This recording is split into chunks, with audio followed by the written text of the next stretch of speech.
The reason why my friends keep losing is they keep following the most extreme members of their conference.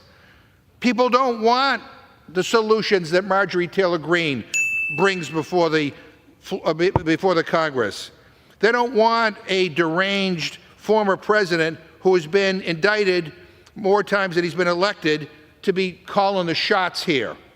They want leaders that have vision, not petulant children that have nothing to offer but division. Let's just start with the notion that we're here passing the same bill over and over again. Simply not true. We're here for one reason and one reason only, and that's because last month, Biden and the far-left radical Democrats catered to their base and put an indefinite ban on LNG exports. Again, as I said in my opening, this is going to hurt American workers. This is going to hurt our allies and partners around the world. So if you support dirty Russian and Iranian oil and gas, then go ahead, vote against this bill. But know that your vote supports them. If you support American energy and the American worker, then vote for this bill. Mr. Speaker, the gentleman from Pennsylvania just kind of regurgitated a whole bunch of statistics. I'm not going to rebut every single one of them.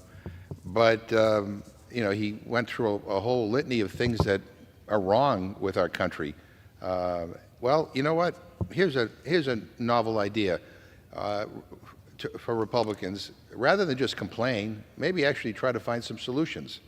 You know, if all the things the gentleman says are problems that we need to deal with, here's a suggestion: get about the business of passing legislation in a divided Congress to fix them. You know, this is the least productive Congress, I think, in decades, in my lifetime. I don't know. It's you know, I think since the Great Depression. I mean, my friends have done nothing. They've done nothing. They come to the floor and they complain. This is not just a do-nothing Congress. This is a do-nothing Congress over and over and over and over again. I mean, we're doing reruns this week. We've dealt with this legislation. This is the fourth time we're dealing with it. And I predict that we'll probably deal with it a fifth and a sixth and a seventh and eighth time, you know, before the end of the year when hopefully your majority comes to an end. And I don't want to be lectured about jobs from somebody who supported Donald Trump, who when he was president had the worst job record since the Great Depression. And I don't want to be lectured about blue-collar workers. I come from an area in Massachusetts where we actually stand proudly with our unions, something that my Republican colleagues fight against every single day in this chamber. So please. And I was just giving some friendly advice to the gentleman based on the results of last night's election, which my Republican friends were predicting a victory. But I'm saying that the reason why you did not win last night is because people think that what you're doing is not the right thing. Your ideas are unpopular, and they're sick of the incompetence and the inaction. They're sick of the complaining and no solutions. You complain about the border. Democrats and Republicans work together in the Senate to come up with a bill. Maybe it's not everything you want, but it was negotiated by some pretty conservative right-wing Republicans. And rather than bringing it to the House floor so we could have a debate and a vote, the Republican speaker and the leadership says, no, it's not allowed to be considered on the House floor. And again, the gentleman talks about national security. I just, none of us can understand the game that Republicans are playing with Ukraine. I mean, how can you do this to the Ukrainian people? I mean, playing into the hands of Vladimir Putin. I mean, are Republicans cheering a Putin victory against Ukraine? If so, that's sick. I mean, the Senate passed this overwhelmingly in a bipartisan manner, and the Speaker said it's dead on arrival. We can't even consider it here. And I just want to also say, because I think it's important for the record, last night in the Rules Committee, Ms. Scanlon of Pennsylvania offered an amendment to the rule to make an order, amendment number 2 to H.R. 7176, offered by Representative Houlihan, which requires the Commission to deny applications with regards to covered foreign countries, including China, North Korea, Russia, and Iran, as well as foreign entities owned by, controlled by, or subject to the jurisdiction or direction of the government of those countries. You know what, Mr. Speaker? It was defeated, 4-9.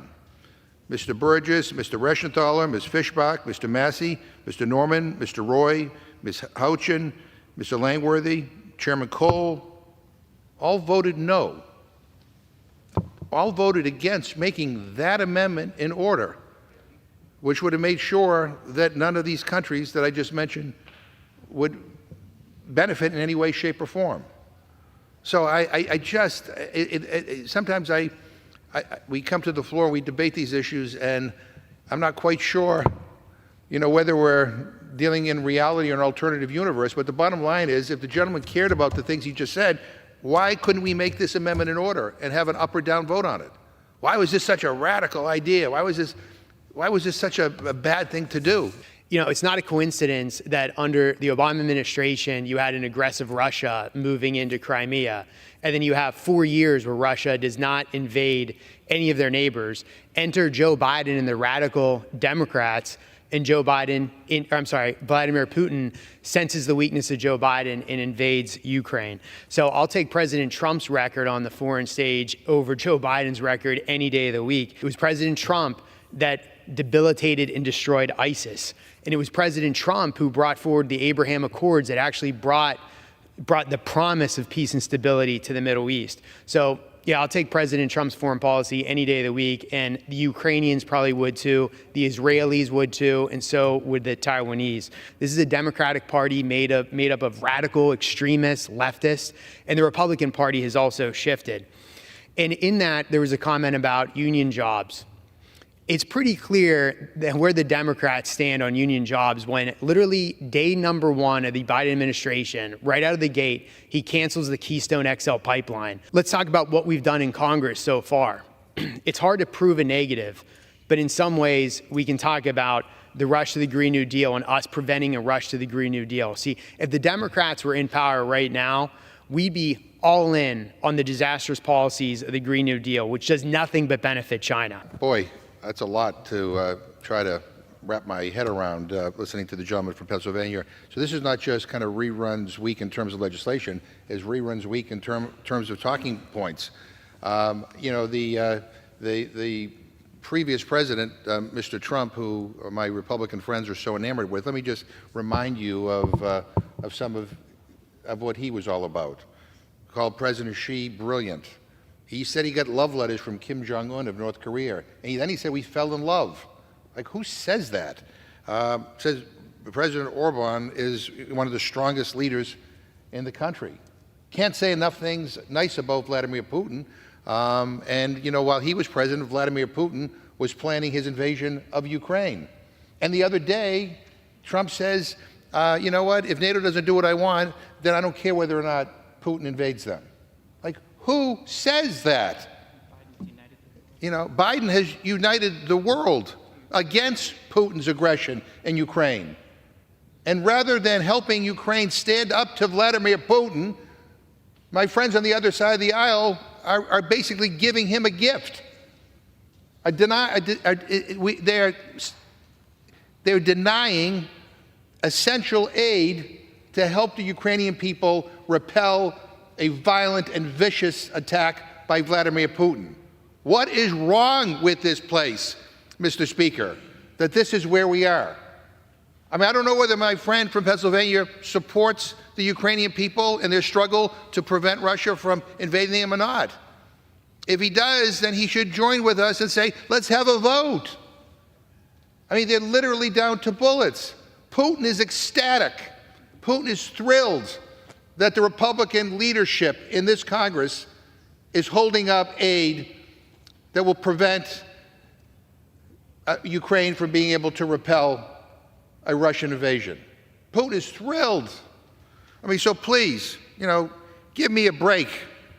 Putin is a thug. He's a dictator.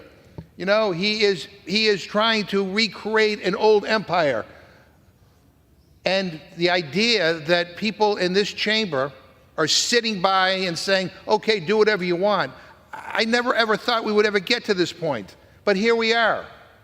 And we're debating a bill for the fourth time that is going nowhere, and my friends are pretending like it's some big deal. It's a nothing burger, and yet we can't bring legislation to the floor to help the Ukrainian people. I reserve my time. The decision by the Biden administration to halt the export of American LNG will only further cripple our economy by killing good-paying jobs, driving energy costs even higher for hardworking families, and inflicting more pain on American business. We cannot cut off LNG exports, regulate natural gas out of existence, and lock away America's natural resources without inflicting enormous long-term pain on American families and communities. It's absolutely disgusting that President Biden has chosen to appease the woke mob that runs his party instead of doing what's right for our nation. The American people are sick and tired of the Biden's America Last policies. We must end the Biden administration's all-out war on American energy. The future of our economy depends on it. And for that reason, I strongly support this legislation and the rule before us today, and I urge its adoption. And with that, Mr. Speaker, I yield back. Mr. Speaker, what the American people are sick of is all of this.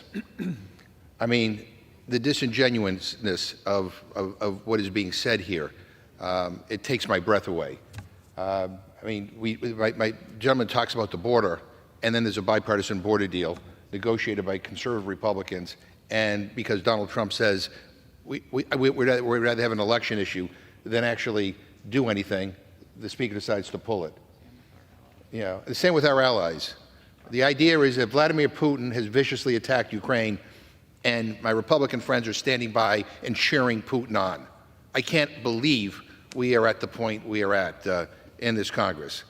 What the American people are sick of is this do-nothing Republican majority, and can't wait, quite frankly, to replace this current regime, as evidenced by the election last night.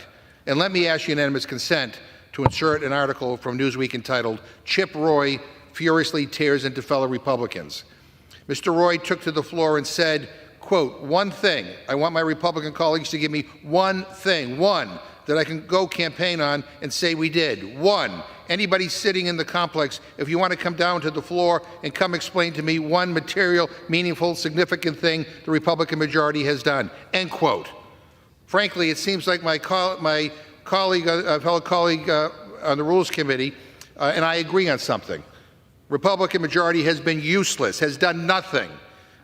You know, unless you enjoy lurching from crisis to crisis or peddling sham impeachments. Mr. Speaker, I rise today to support the rule and to address a pressing issue affecting each and every American, our energy security. You see, Mr. Speaker, energy is not a luxury. It is the bedrock of our nation's strength. It heats our homes, it cooks our food, and fuels our travels. And yet our energy independence is threatened as domestic energy producers face unprecedented challenges. The pause on LNG exports permits empowered countries like Russia and Iran and hurts our allies who depend on U.S. energy. Madam Speaker, you know, my friend from Pennsylvania talked about his good friend, some CEO of some LNG corporation that he's worried about. You know what, I'm more worried about the consumers in this country. Who will see their energy costs rise potentially if this bill were ever to become law. And I want to make two quick points, is that this bill is going nowhere because it's written in such a way that it will not get bipartisan support in the House or in the Senate, and certainly will not make it to the President's desk and will not be signed into law. So for the fourth time, I'll say that this bill is going nowhere, and this is a colossal waste of time. The second thing, the point I want to make, is this Congress is doing nothing, not only on energy, but it is doing nothing on everything that matters to the American people. My Republican friends have spent more time electing a speaker and then replacing a speaker and on useless, baseless impeachments than they have on actually legislating. Again, here's a radical idea. You know, we get elected to Congress, we should work together to try to pass legislation that becomes law, that will improve the quality of life of the people we represent. But that is something that is foreign to my friends on the other side of the aisle. Madam Speaker, you know, it has become a familiar pattern by now. We have a looming government shutdown. We have urgent issues at home that require congressional action. We have pressing national security challenges and wars abroad. And Republicans are wasting time on impeachment stunts, silly censures, and MAGA messaging bills. I mean, look, they have us here debating the same bill for the 4th time. We can pass it 4 times or 400 times. It doesn't matter because it's not written in a way that can become law in divided government. My friends won't admit that on the floor, but we all know it is true. Meanwhile, the Senate is sending us bipartisan bills that Speaker Johnson refuses to bring to the floor. You know, the Speaker doesn't seem to think that his job is to solve problems, but rather he thinks his job is to block bipartisan solutions. We had a bipartisan immigration solution. It was blocked. Well, guess what? My Republican friends now own the issue. You are responsible solely now for what's going on the border. You are responsible for the fentanyl crisis in this country. We had a bipartisan bill that was passed in the Senate to help aid our allies in Ukraine and in Israel. And the Republican leadership is blocking it, can't even get a vote. So you are responsible. My friends on the other side are responsible for basically setting the world afire right now, creating all this insecurity, and potentially giving Vladimir Putin, you know, a free pass to go in and to invade Ukraine. I never thought we would be at this point. The bottom line is this: Democrats want to work together with Republicans to get things done. They seem to be able to do that in the Senate. I never thought I'd ever say anything nice about the Senate, but they are working in a bipartisan way. You know, that's why President Biden had us sit down and negotiate a bipartisan border deal. That's why Democrats work with Republicans in the Senate to come up with a bipartisan deal to address our national security challenges. The Speaker of the House says, and I quote, "The House should work its will," end quote. And then the Republicans refuse to bring bipartisan bills up for a vote on the floor because they're afraid of MAGA, they're afraid of Trump, and they're afraid that these bills will pass. And having a campaign issue seems more important than solving a problem. It didn't work for my friends last night. So that this idea that my friends have about not solving problems, that somehow that's good for their election chances, it didn't seem to pan out last night. And what Republicans need to realize is that they control 1/2 of one branch of government, and only barely. They aren't dictators, at least not yet. They have a 2-seat majority in the House, 2 seats, because the American people voted against extremism last night. This bill that we're talking about here today, you know, the info commercials that are being delivered on the floor, they're going nowhere. The reason why my friends keep losing is they keep following the most extreme members of their conference. People don't want the solutions that Marjorie Taylor Greene brings before the Congress. They don't want a deranged former president who has been indicted more times than he's been elected to be calling the shots here. They want leaders that have vision, not petulant children that have nothing to offer but division. You know, Madam Speaker, my Republican friends lost last night for the same reason I believe you will lose in November. You have nothing to offer, nothing at all but division, chaos, and incompetence. And this is just a continuation of that. What is happening here is we are debating trivial issues passionately, but important ones not at all. There are important issues that we need to deal with and to debate and to legislate on right now that affect the people of this country, that affect people all over the world. And we're doing this, bringing back a bill for the 4th time, a bill that we all know is going nowhere because it has been written so poorly and in such a partisan fashion. If my friends want to be serious about governing, you're going to have to learn to work with us. It is that simple. Take yes for an answer and work with us for the good of the American people. And with that, I yield back my time. The gentleman yields. The members will be reminded to direct their comments to the chair.